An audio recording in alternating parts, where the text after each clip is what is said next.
What's going on, guys? Let's talk about the difference between good pay and good hours. If you have to work a lot of hours to get good pay, well, you're not getting paid good. You're just working a lot. I get a lot of people that message me all the time and say, "Hey, what trade do you think I should get into? What's going to pay the most? Anything you'd recommend?" I recommend figuring out how much life you want to live. Okay, you can go work 7/12s and work 80 hours a week and make really good money with a low skill set starting out. You just got to have steel toes and a little bit of work ethic, and you can go in as a helper or laborer and you're going to make some money. But you're working 80 hours a week. You don't have any time for social life. You don't have any time for hobbies, friends, family. You're missing all your kids' events. It sucks.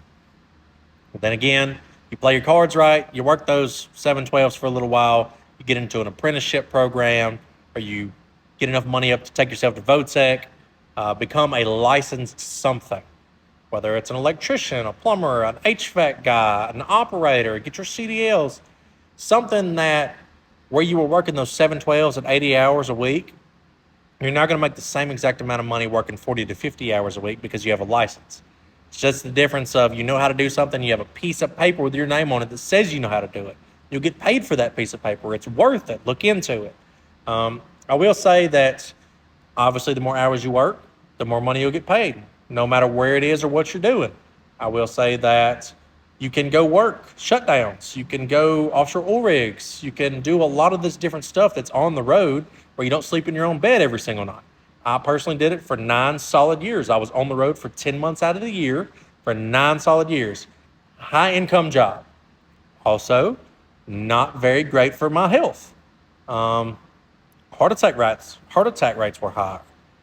Divorce rates are higher. Depression rates are higher. You're gone all the time. If you see your family, it's because you have FaceTime.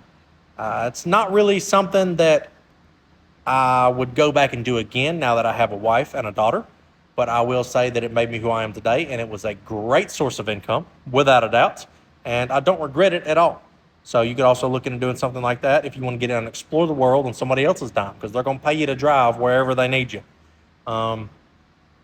If you really wanted my flat out recommendation of what you should do, I think you should go work a couple 7/12 shutdown shifts and get out there as a helper or laborer with zero skill set required other than a little bit of work ethic. Even if you're on the cleanup crew, whatever, get out there and look at all these trades on these big jobs. Look at the electrical, the plumbing, the HVAC, your equipment operators. Look at everybody, what everybody's doing. Figure out what you think would be cool for you to do, and then try and figure out a way to get into that. There's an apprenticeship program somewhere near you, or a school that's taking helpers for that specific thing. Trust me, there's plenty of work out there. And don't feel bad about trading something out for something else. People quit jobs every day and are better in the end for it. So if you get into something, 6 months in, you say, you know what, I really don't like this. Don't feel bad about going to try something else.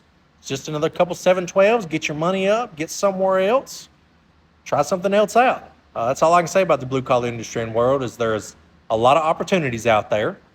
And the more hours you work, the more money you'll make. But the more skilled you are, the more money you'll make with the less hours you got to work. So the goal is a skilled trade. A little piece of paper with your name on it says you can do it right. That's what you're looking for if you want to do the blue collar industry the right way. Either way, y'all have a great time. I hope you find what you're looking for and you have fun doing it, because that's the most important thing. Have fun in life, because you don't want to get to 80 years old, look back and say, damn, I made a lot of money. Didn't get to spend it a lot though, because I was always at work. The goal is to get to 80 and say, damn, I had a lot of great experiences with friends, family, and I got to do all kind of awesome stuff. And I worked just enough to support all that and still have plenty of free time. Y'all have a great day, and give something a try.